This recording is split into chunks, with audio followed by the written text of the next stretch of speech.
Hi, Lunchtime Live. I'm gonna wait for people to join me. Say something when you've joined so I'll know that we have some people tuned in. I am near our nursery. So here's the fence, and that's kind of close to the ballpark and headed towards the South McCoy Trail. So today we're going to be talking about the Miraculous Mirabilis. Almost a tongue twister, but not quite. So again, I'm going to just wait a few minutes until I see that some people have tuned in. Normally I talk about birds, but today I thought we should talk about this beautiful flower. While it's still here, it is a deciduous flower, so that means that in the summer it won't be here. Hi, Anne. Hi, Omar. Okay, so I'll go ahead and get started. Hopefully you guys can hear me. We do have some helicopters flying about, and it's a little bit of a thick marine layer here today. And I am near our nursery. Some of you have probably noticed it on your way to South McCoy Trail. Hi, Joni. Okay, so today we are going to talk about the Miraculous Mirabilis. So that is in the family Nitaganaceae, and that's the 4 o'clock family. Okay, so I'll get to why it's named the 4 o'clock family in a minute. So the genus name is Mirabilis, and that means miraculous. So that's why I titled it the Miraculous Mirabilis. The species name is Levis, which means smooth. The common names are desert wishbone, and I can show you why it has that common name. And then again, the coast 4 o'clock. So they're called 4 o'clocks, that whole family, because they tend to open in the afternoon. They don't like the midday direct sun. Although when you plant them in full sun or filtered. They're pretty easygoing. And even though it says that they don't like the direct sun, the Mirabilis are rule breakers. So sometimes they just open when they feel like it. But typically you're going to see them at their best in the late afternoon and sometimes early morning. So they are native to the Southern California coastal range, all the way into Baja, and they like it here in our coastal sage scrub habitat. Hi, Barbara, or Barb, and Tracy. Hi, Tracy. So I'm gonna take the camera down and show you this up close, and bear with me if you hear any screaming. It's because I picked my geriatric dog up this morning, and I threw my back out, which I have never ever done. So let's just see if I can get down on my hands and knees and show you this. Hi, Jerry. Okay. So I'm gonna turn the camera. Let's see.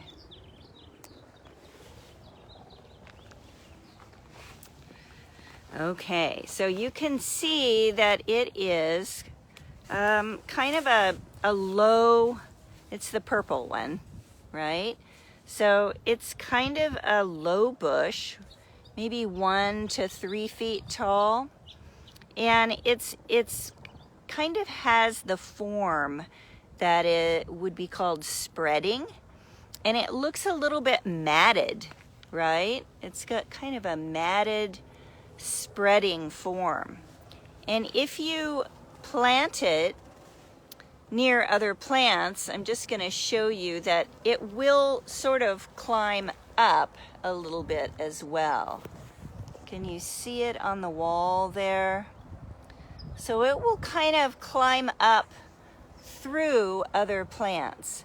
And the funny thing is, about a month ago when I planned to show you this plant, it was pretty much by itself. But as the spring, you know, gets more towards summer, this is a white sage and it's really taken off. You can see all the little bees. Maybe you can hear their buzzing too. Oh, he's flying away from me. Okay, so let's get down close and talk about this Miraculous Mirabilis. So it's again about 1 to 3 feet tall, and we've got some shade here, so it might be kind of hard to.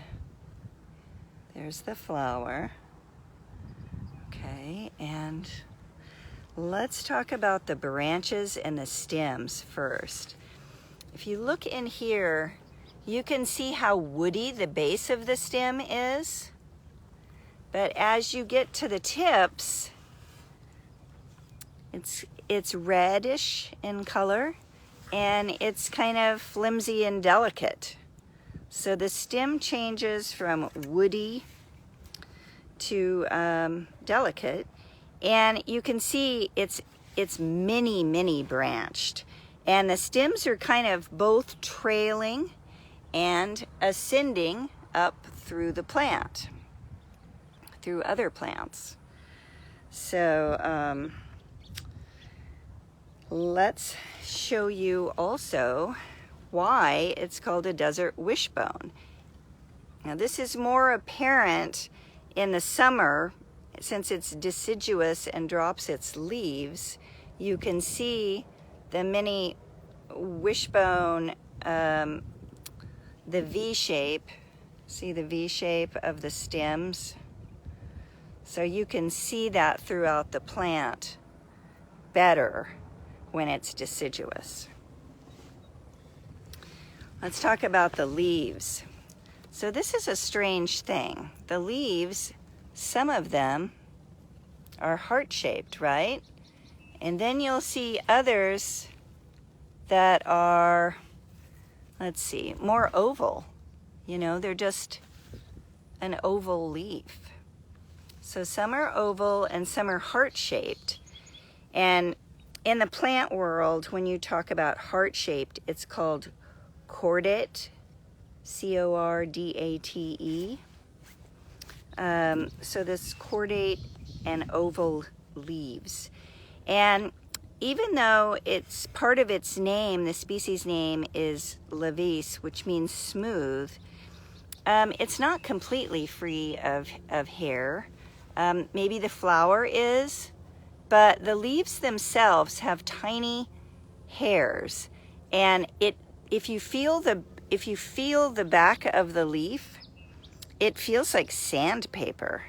I mean, I don't think you could see why it would feel like sandpaper, but it's kind of rough and stiff. And as you get closer to where the blooms are, it's kind of sticky. And that's probably why we have all these little white blossoms from the sage that are stuck to it. Okay. Hi, Shirley. So let's talk about now the flowers. So the flowers bloom in November to May, so we're getting towards the outside of its season. And you can see that it buds in all these like clumped, kind of a clumped together fashion. And the flowers are this beautiful magenta. They're about an inch in size at the most. And my flowers, when I first got here, they were really open. And now, because it's getting hot outside, they're just starting to close. you know, right? It's noon. They don't like this time of day.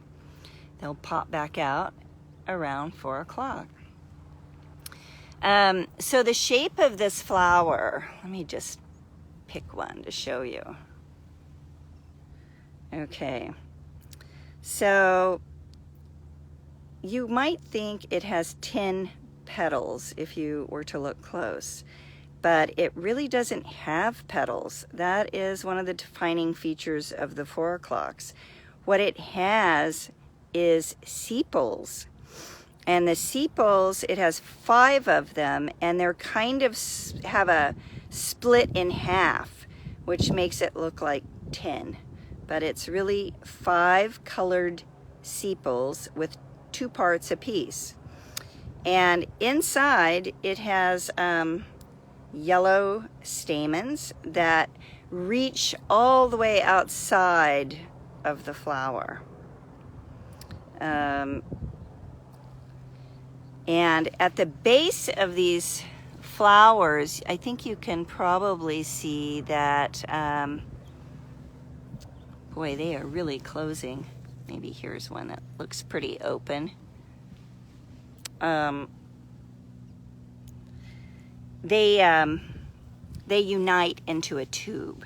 Now, you would think that, you know, this would be great for the bees, but I don't know, the bees don't seem very interested in it.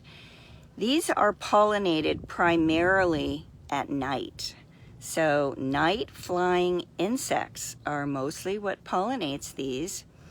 And also the white-lined sphinx moth, right? That's a big night flying thing that pollinates it. Now, sometimes hummingbirds will, but I think maybe they get tired of the way they close and open and are a little bit unpredictable.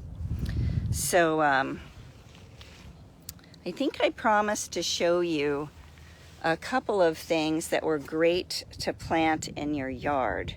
Okay, so this is one of them. It's pretty easy to grow. It'll tolerate a little bit of shade or full sun, medium drainage.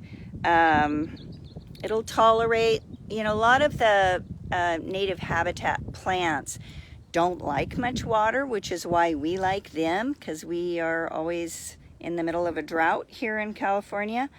But these will also tolerate a little bit of water, right? So if you get some spring rains, or, you know, you're watering some other plants and you hit these guys with some water, they'll tolerate that too. And a great companion plant for them is a ceanothus. I don't know if any of you know what that is. It's California lilac, and they look really great together. This is a really nice plant for your yard because it doesn't get too big. And I also think these white sage are really nice. And I'm just gonna go over here to show you another really great one. This is the San Diego sunflower. So that's another nice one. Does anybody have any questions? I don't even know if I'll, the sun is so bright, I don't even know if I'll be able to see your questions. Let's see here.